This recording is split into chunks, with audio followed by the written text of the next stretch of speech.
Assalamualaikum warahmatullahi wabarakatuh dan salam sejahtera. Saya Muhammad Ikhwan bin Muhammad Jasni dari Sekolah Menengah Kebahasaan Tokai yang memegang kod sekolah KEAA 091.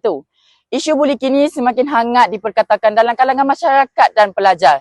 Negara juga kini dikejutkan dengan kes pelajar Zahra Karina yang dikatakan dibuli sehingga memberi kesan yang negatif kepada para pelajar lain. Isu ini membuktikan bahawa isu buli bukanlah sekadar isu yang boleh dipandang ringan dan remeh.